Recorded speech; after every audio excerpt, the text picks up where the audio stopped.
Hello అందరికీ నమస్కారం. మీరు చూస్తున్నారు సింపుల్ పోర్షన్స్. నేను గూడా పల్లవి, క్లినికల్ డైటీషియన్. ఈ రోజు మనం మాట్లాడబోయే టాపిక్ వెయిట్ లాస్. జనరల్ గా మనకి చాలా వరకు మనం వింటూ ఉంటాము, వెయిట్ లాస్ చేయాలనుకుంటున్నాను కానీ వెయిట్ లాస్ అవ్వలేకపోతున్నాను, రెగ్యులర్ గా వాకింగ్ కి వెళ్తున్నాను, నేను వార్మప్ ఎక్సర్సైజ్ చేస్తాను కానీ వెయిట్ లాస్ అవ్వలేకపోతున్నాను, రైస్ కంప్లీట్లీ స్టాప్ చేసేసాను, ఓన్లీ ఫ్రూట్స్ తింటున్నాను, డిన్నర్ కి ఫ్రూట్స్, బ్రేక్ఫాస్ట్ లో ఓన్లీ ఫ్రూట్స్ తింటున్నాను, ఫ్రూట్ జ్యూసెస్ తాగుతాను, వెజిటేబుల్ జ్యూసెస్ తాగుతాను, మొత్తం millet based diet, millet based tiffins తింటున్నాను, అయినా కూడా వెయిట్ లాస్ అవ్వలేకపోతున్నాను. మేబీ ఇది జెనెటిక్ ఏమో, మా పేరెంట్స్ నుంచి వచ్చింది కాబట్టి ఇది ఇంకా చేంజ్ అవ్వదేమో, మేబీ పోస్ట్ ప్రెగ్నెన్సీ తర్వాత వెయిట్ గెయిన్ అయిపోయాను కదా, ఇంకా అస్సలు వెయిట్ లాస్ చేసుకోలేనేమో, నా ప్రీ ప్రెగ్నెన్సీ వెయిట్ కి అసలు రాలేనేమో, ఇలాంటి కన్సర్న్స్ అన్ని మనం చాలా వరకు చూస్తూ ఉంటాం. మన చుట్టుపక్కల చాలా మంది ఈ ఫ్యాక్టర్స్ తో బాధపడుతూ ఉన్నారు, అవునా? అయితే ఈ వీడియో వాళ్ళకి షేర్ చేయండి. ఈ రోజు మనం మాట్లాడుకునే టాపిక్ వెయిట్ లాస్. అసలు మన బాడీ ఎలా రెస్పాండ్ అవుతుంది, మనం ఏం చేస్తే వెయిట్ లాస్ అవుతామో ఈ రోజు మాట్లాడుకుందాం. ఓకే, ఒక చిన్న స్టోరీతో చెప్తాను, చూడండి. సో ఒక అమ్మ తన చిన్న బాబుకి కొన్ని డబ్బులు ఇచ్చి షాప్కి వెళ్ళి కొన్ని ఐటమ్స్ తీసుకొని రమ్మని చెప్తుంది. ఒక 100 రూపీ నోట్ ఇచ్చి రైస్, 1 కిలో రైస్ తీసుకొని రమ్మని చెప్తుంది. ఇంకొక 100 రూపీ నోట్ ఇచ్చి 1 కిలో కందిపప్పు తీసుకొని రా అని చెప్తుంది. ఇంకొక 100 రూపీ నోట్ ఇచ్చి 1 కిలో ఆయిల్ తీసుకొని రా అని చెప్తుంది. ఈ బాబు మంచిగా షాప్కి వెళ్ళేసి ఒక 20 మినిట్స్ తర్వాత ఇంటికి వస్తాడు. ఇంటికి వచ్చేదాకా ఏం చేస్తాడు, ఫాస్ట్ ఇంటికి వచ్చి అమ్మ చేతిలోకి 1 కిలో బియ్యం పెడతాడు, ప్లస్ ఈ మనీ ఇచ్చేస్తాడు.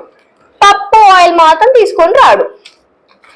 ఎందుకు బాబు, ఎందుకు పప్పు ఆయిల్ తీసుకొని రాలేదు, నేను పప్పు ఆయిల్ కూడా తీసుకొని రమ్మన్నా కదా అంటే, బాబు అంటాడు, అమ్మ నువ్వు మొదటి ఇచ్చిన 100 రూపాయల్లో కిలో బియ్యంతో పాటు నాకు షాప్ అతను 40 రూపాయలు ఇచ్చాడు, రెండో 100 రూపాయలతో నీ పప్పు కొనుక్కో రమ్మన్నావు, పప్పు ఈ 100 రూపాయలు కిలో రాదమ్మా, అలాగే మూడో 100 రూపాయలు ఇచ్చావు, దీంట్లో కిలో ఆయిల్ తీసుకురమ్మన్నావు, కిలో ఆయిల్ 100 రూపాయల కంటే ఎక్కువ అమ్మా, ఈ 100 రూపాయల్లో కూడా మనకి కిలో ఆయిల్ రాదంట అమ్మా అని చెప్తాడు.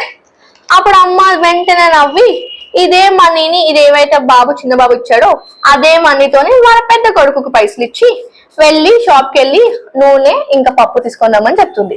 చక్కచక్క పెద్ద బాబు షాప్కి వెళ్ళేసి 1 కిలో పప్పు, ఇంకొక 1 లీటర్ ఆయిల్ తీసుకొని వస్తాడు, అవునా? సో చిన్న బాబుకి ఆ మొత్తం మనీ మొత్తం మమ్మీ 300 ఇచ్చినప్పుడు మొత్తం 300 కలిపి 3 ఐటమ్స్ తీసుకురావచ్చు. సపరేట్ గా ఈ మొదటి 100 రూపాయల పప్పుకి, రెండో 100 రూపాయల నూనెకి, ఇంకో 100 రూపాయల ఆయిల్ కి అన్న కాన్సెప్ట్ తెలియక రిటర్న్ వచ్చాడు. అదే పెద్ద బాబు మాత్రం కరెక్ట్ గా అన్ని ఐటమ్స్ మమ్మీ ఇచ్చిన పైసల్లోకి కరెక్ట్ ఐటమ్స్ తీసుకొచ్చాడు. మన బాడీ కూడా రైస్ తింటే షుగర్ వస్తుంది, పప్పు తింటే ప్రోటీన్ వస్తుంది, ఈ ప్రోటీన్ ఓన్లీ ప్రోటీన్ లా మారిపోయి మన మజిల్ బిల్డింగ్ కి, ఈ ఆయిల్ తింటే ఈ ఆయిల్ ఓన్లీ ఫ్యాట్ గెయిన్ కి హెల్ప్ చెయ్యదు. మన బాడీ మనం ఏం ఫుడ్ తింటున్నామో ఈ ఫుడ్ లో నుంచి వచ్చే క్యాలరీస్ అన్ని కౌంట్ చేసుకుంటది. ఒక పూటకి మనం ఎంత ఫుడ్ తింటున్నామో, ఒక రోజుకి ఎంత ఫుడ్ తింటున్నామో క్యాలిక్యులేట్ చేసుకొని ఆ వచ్చిన క్యాలరీస్ ని, ఇమాజిన్ ఇవి మనకి ఈ ఫుడ్ తింటే ఇన్ని క్యాలరీస్ వచ్చాయని అనుకుందాం, ఈ వచ్చిన క్యాలరీస్ ని మన బాడీ ప్లాన్ చేసుకుంటది. ఇందులో ఈ వచ్చిన క్యాలరీస్ లో ఫస్ట్ మనం బ్రతికి ఉండడానికి, ఊపిరి పీల్చుకోవడానికి, నడవడానికి, మనము డే టు డే యాక్టివిటీస్ చేయడానికి ఫస్ట్ యూటిలైజ్ చేసుకుంటుంది first certain amount of calories. Second 100 rupees మనకి ఇమ్యూనిటీ బిల్డ్ చేసుకోవడానికి హెల్ప్ చేస్తుంది. మనం ఉంటున్న ఎన్విరాన్మెంట్ లో ఎన్నో మైక్రో ఆర్గానిజమ్స్ ఉన్నాయి, ఆ మైక్రో ఆర్గానిజమ్స్ నుంచి మనకి ఎటువంటి డిజీజ్ రాకుండా మనని ఇమ్యూనిటీ ప్రొటెక్ట్ చేస్తుంది, ఆ ఇమ్యూనిటీ బిల్డ్ చేసుకోవడానికి యూజ్ చేస్తుంది. మిగతా ఎక్స్ట్రాగా అన్ని ప్రాసెస్ అయిపోయాయి, స్కిన్, హెయిర్, ఐస్ అన్ని యాక్టివిటీస్ కి క్యాలరీస్ సరిపోయాక ఎక్స్ట్రాగా క్యాలరీస్ ఏవైతే మిగిలిపోయాయో ఆ ఎక్స్ట్రా క్యాలరీస్ ని బాడీ స్టోర్ చేసుకుంటది. అంతేగాని ఫ్యాట్ నుంచి వచ్చిన క్యాలరీస్ మాత్రమే ఫ్యాట్ సెల్స్ అవుతాయి, ప్రోటీన్ నుంచి వచ్చిన ఫ్యాట్ నుంచి వచ్చిన సెల్స్ ఫ్యాట్ సెల్సే అవుతాయి. ఆయిల్ తినడం వల్ల ఓన్లీ ఫ్యాట్ అవుతాము. ఆయిల్ జస్ట్ ఫ్యాట్ కాకుండా ఇంకేమీ ఇవ్వదు. పప్పు తింటున్నాము, ప్రోటీన్ వస్తుంది. ఈ ప్రోటీన్ ఓన్లీ మజిల్ కే బిల్డ్ అవుతుంది, రైస్ తింటే షుగర్ వస్తుంది అని అస్సలు డిఫరెన్షియేట్ చేయదు. తింటున్నాము, క్యాలరీస్ వస్తున్నాయి, వచ్చిన క్యాలరీస్ అన్ని ఒక దగ్గర చేర్చుకొని అది డిసైడ్ చేస్తుంది. జనరల్ గా ఒక normal adult women or men కి 1800 క్యాలరీస్ రావాలి. మనము ఈ రోజు మొత్తం డే స్టార్ట్ నుంచి డే ఎండ్ వరకు కావాల్సిన క్యాలరీస్ యావరేజ్ గా 1800 క్యాలరీలు. ఇది ఎక్కువ ఫిజికల్ యాక్టివిటీ చేయడము, ఎక్కువ యాక్టివ్ గా రన్నింగ్, జాగింగ్, ఇంకా యాక్టివిటీస్ పెంచుతూ ఉంటే పెరుగుతూ ఉంటది. చిన్నపిల్లలకి ఒక ఒక వాల్యూస్ ఉంటాయి క్యాలరీస్. 12 ఇయర్స్ వాళ్ళకి ఒకటి ఉంటుంది, 13 ఇయర్స్ వాళ్ళకి ఒకటి ఉంటుంది, 25 ఇయర్స్ వాళ్ళకి ఒకటి. వాళ్ళ లైఫ్ స్టైల్లో వాళ్ళు చేసే డే మొత్తంలో వాళ్ళు చేసే పనిని బట్టి వాళ్ళ క్యాలరీస్ ఉంటాయి. యావరేజ్ గా 1800 క్యాలరీలు నార్మల్ ఇండివిజువల్ కావాలి.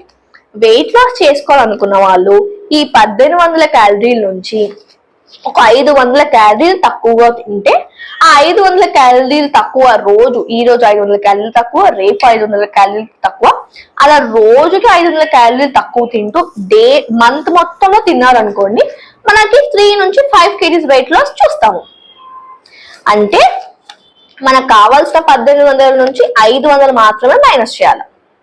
మరి నేను రైస్ మొత్తం ఆపేసాను కదా అంటే, రైస్ మొత్తం ఆపేసిన మిగతా మీరు తినే ఫుడ్ లో నుంచి 1800 కంటే ఎక్కువ రావచ్చు. అందుకే మీరు వెయిట్ గెయిన్ అవుతున్నారు. నేను ఓన్లీ మిలెట్స్ తింటున్నాను, ఓకే మిలెట్సే తింటున్నారు, కానీ మీరు ఓవరాల్ గా 800 క్యాలరీస్ కంటే ఎక్కువ తింటున్నారు. సో డైట్ చేసేటప్పుడు ఒక్కసారి ఆలోచించుకోండి, నాకు ఎన్ని క్యాలరీస్ వస్తున్నాయి ఈ ఫుడ్ నుంచి, నేను ఎలా తింటే వెయిట్ లాస్ అవుతాను. కరెక్ట్ గా చేసినప్పుడు మాత్రమే వెయిట్ లాస్ జరుగుతుంది. కాబట్టి మీరు మీ దగ్గరలో ఉన్న డైటీషియన్ ఆర్ మేమున్నాము మీకు హెల్ప్ చేయడానికి. మా నంబర్ ఇది, మా వాట్సాప్ నంబర్. మీకు ఎటువంటి డైట్ రిలేటెడ్ డౌట్స్ ఉన్నా కానీ, మీకు 24 డేకి కావాల్సిన మెనూ ప్లాన్ కావాలి, బ్రేక్ఫాస్ట్ లో ఏం తినాలి, లంచ్ లో ఏం తినాలి, డిన్నర్ లో ఏం తినాలి, ఒక డైట్ ప్లాన్ కావాలి, లేదు నాకు జస్ట్ ఒక జనరల్ నాలెడ్జ్ కావాలి, నేను జనరల్ గా ఏం తింటే నేను ఇలాగే ఫిట్ అండ్ ఫైన్ గా ఉంటాను అని డౌట్స్ ఉన్నా కానీ, ఎటువంటి డౌట్స్ రిలేటెడ్ టు డైట్ మాత్రమే నేను చెప్పగలుగుతాం. ప్లీజ్ ఈ వీడియోకి లైక్ చేసి, షేర్ చేసి, సబ్స్క్రైబ్ చేసి, డౌట్స్ ఏమైనా ఉంటే కామెంట్ బాక్స్ లో మెసేజ్ చేయండి, లేదా మా వాట్సాప్ నంబర్ కి కాల్ చేయండి. Thank you.